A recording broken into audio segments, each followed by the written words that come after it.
Bonjour à toutes et à tous. 2024 c'était une superbe année niveau série. On a ri, on a pleuré et surtout on s'est pris de passion devant nos télés. Mais l'année 2025 s'annonce bien plus belle encore, avec des séries qui arrivent et qui vont nous en mettre plein la vue et vont encore faire augmenter notre nombre d'heures devant les télévisions. Pour cette année 2025, j'ai recensé un total de 27 séries et donc trêve de blabla, c'est parti. On commence par les séries non datées car il y en a beaucoup. Et on démarre avec Netflix. Déjà, on a la série The Witcher qui nous revient avec une 4ème saison qui s'annonce bancale du fait qu'Henry Cavill ait quitté le navire et que Netflix semble avoir abandonné le navire, laissant la série se vautrer comme s'est vautré Umbrella Academy l'année dernière. Mais bon, peut-être Liam Hemsworth sera génial. En tout cas, on y suivra notre trio à nouveau séparé qui fera face à de nombreuses menaces. On a aussi le retour de la série live action One Piece après une saison 1 que j'avais beaucoup appréciée. Cette fois adapterait logiquement l'arc Alabasta, qui verrait l'équipe essayer de sauver le royaume d'Alabasta du mystérieux Crocodile.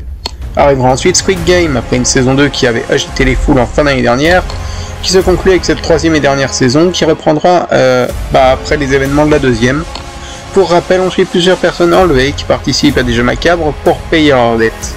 Série que je vais entièrement rattraper en cette année 2025. 2025 sera également le retour de la série Sandman avec une 2ème saison adaptée du prochain volume des comics, à savoir Season of Mist ou la saison des brumes en VF. Dans cette partie de l'histoire, on suit la grande réunion entre les Endless que l'on peut apercevoir avec certains nouveaux venus de la série, Dream qui va retourner en enfer pour aller sortir son ancien amour Nada de la prison où il l'avait condamné. Une autre scène importante des comics est présente, où on voit le fameux banquet dont Dream est l'hôte, où il reçoit chez lui quantité de divinités issues d'autres mythologies, et ce sera l'occasion de découvrir Thor ou même Loki. Ce sera également de retour la série Black Mirror pour une 7ème saison avec de gros noms au casting comme Aquafina, Peter Capaldi et Macorino Paul Giamatti, où les dérives technologiques seront encore à l'honneur. Enfin sera créée une série qui a récemment révélé sa bande-annonce, à savoir Astérix le combat des chefs, adaptée de la BD d'Hubert Goscinny, réalisée par Alain Chabat, qui raconte l'histoire suivante, avec le druide Panoramix perd la boule et la recette de la potion magique. Après avoir reçu un menhir sur la tête, malheureusement lancé par Obélix, une amnésie qui tombe mal car après Raccourcix, chef des irréductibles gaulois, vient d'être défié par un de ses homologues, A plus B Galix, lors d'un combat des chefs. En cas de défaite, son village gaulois passera sous la coupe des envahisseurs. Et une de mes plus grosses attentes de l'année, si ce n'est la plus grosse, est Stranger Things saison 5, dernière saison de l'une des meilleures séries de Netflix, qui verra notre petite bande affronter une dernière fois Vecna et les créatures de Upside Down qui débarquent dans le monde réel. Une saison que j'attends énormément et qui devrait faire disparaître des personnages importants et nous faire beaucoup pleurer. Sur Disney+, la grosse série c'est Alien Earth, série qui se place avant l'univers créé au ciné par Cameron et Ridley Scott, et portée ici par Noah Hawley, créateur de Légion ou Fargo, qui se déroule sur notre monde, lorsqu'un mystérieux vaisseau spatial s'y écrase et qu'une jeune femme et un groupe de militaires font une incroyable découverte qui les confrontera à la plus grande menace que la planète n'ait jamais connue.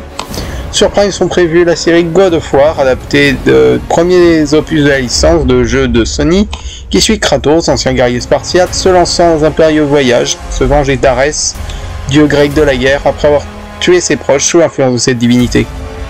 Et on aura aussi le retour du teaser avec la série Spider Noir avec Nicolas Cage qui se déroule dans le New York des années 30, où un détective privé vieillissant et malchanceux se débat avec son passé et tant que seul et unique super-héros.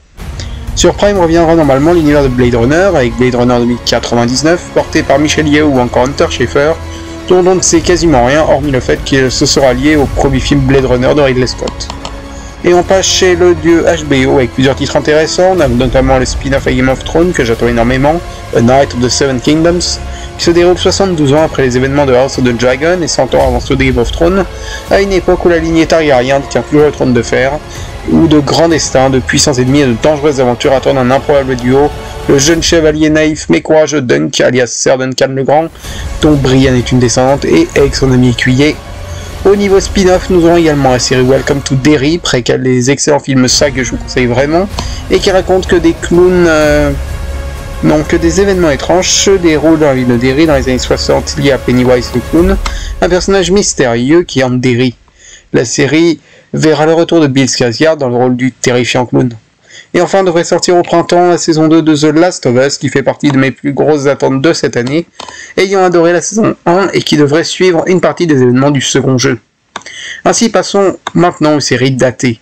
Le 9 janvier débutera la série d'animation Spider-Man Freshman Year, préquel du film Spider-Man Homecoming qui retrace comment Peter Parker est devenu Spider-Man et devrait faire intervenir Daredevil ou Norman Osborn ainsi que d'autres ennemis bien connus. Le même jour débutera la série À l'aube de l'Amérique, série western qui se déroule en Amérique de 1857, où la douleur est partout, l'innocence et la tranquillité perdent la bataille face à la haine et la rudeur. La paix et la compassion sont des denrées rares, il n'y a pas de refuge sûr, ces terres rudes de l'Ouest américain, une seule chose compte, survivre. Fuyant leur passé, une mère et son fils font de nouvelles rencontres et affrontent les étendues hostiles du Far West américain, où règne liberté et cruauté. Et le même jour se finira la série d'animation Creature Commandos de James Gunn, premier produit du DC Universe, qui voit une sorte de Suicide Squad composé de plein de monstres, accomplir plein de missions suicides. On arrive au 14 janvier, jour où prendra fin la série Star Wars Skeleton Crew, qui suit 4 enfants qui se perdent dans un voyage à travers la galaxie. Par tous les moyens, ils tentent de retrouver leur chemin qui les ramènera chez eux.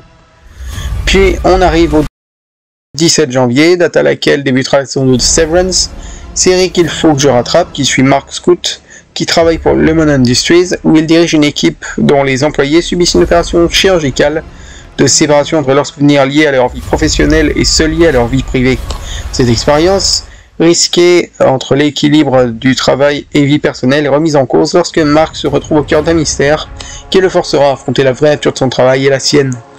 Le 20 février, on change totalement de registre avec la 3e saison de la série d'action thriller Reacher, série que j'aime énormément, qui sera cette fois-ci basée sur le roman de Lee Child Persuader, qui voit Reacher tomber au cœur d'une vaste entreprise criminelle alors qu'il tente de secourir un agent sous couverture de la DEA, dont le temps est compté.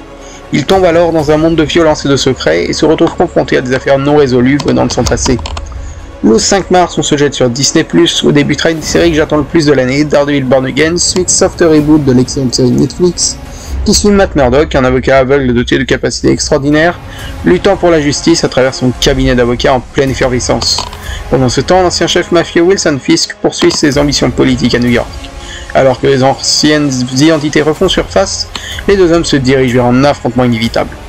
Le 22 avril débutera sur la plateforme la saison 2 et finale d'Andor, la meilleure série live-action Star Wars qui couvrira 4 ans où l'on suivra les aventures de Cassian Andor et des rebelles dans leur lutte contre l'Empire. Le 25 juin débutera la série Ironheart, suivant Riri Williams, jeune inventrice de génie, qui est déterminée à laisser sa marque sur le monde, mais son approche unique de la construction d'armes métalliques est à la fois brillante et perfectible. Ironheart explorera la dynamique de la technologie par rapport à la magie en confrontant l'héroïne au terrible The Hood. Au mois d'août débutera la seconde saison de la série Peacemaker, qui fait revenir l'anti-héros Loufoque, qui devra affronter de nouvelles menaces et sera rejoint par le colonel Rick Flag Sr., joué par Frank Grillo. On file ensuite le 6 septembre avec la série Eyes of Wakanda, série en animation spin-off à Black Panther, dont on sait qu'elle relatera des événements se passant au Wakanda, des missions dangereuses à travers le monde pour récupérer des artefacts en vibranium à travers l'histoire. Puis au mois d'octobre arrivera la série d'animation Marvel Zombies, qui devra suivre une nouvelle génération de héros partis se lever contre l'invasion de zombies. Et enfin au mois de décembre sortira la série Live Wonder Man, série centrée sur le personnage de Wonder Man, connu sous le nom de Simon Williams, qui était l'un des membres fondateurs des West Coast Avengers de Los Angeles. Il est devenu une célébrité grâce à son emploi de jour comme acteur et cascadeur. Un projet qui ne semble pas faire partie de l'univers tant il n'a rien à faire là, mais justement, ça m'intrigue. Voilà, c'était toutes les séries qui m'intéressent en 2025, j'espère que cette vidéo vous a intéressé, et on se retrouve prochainement pour les films de 2025.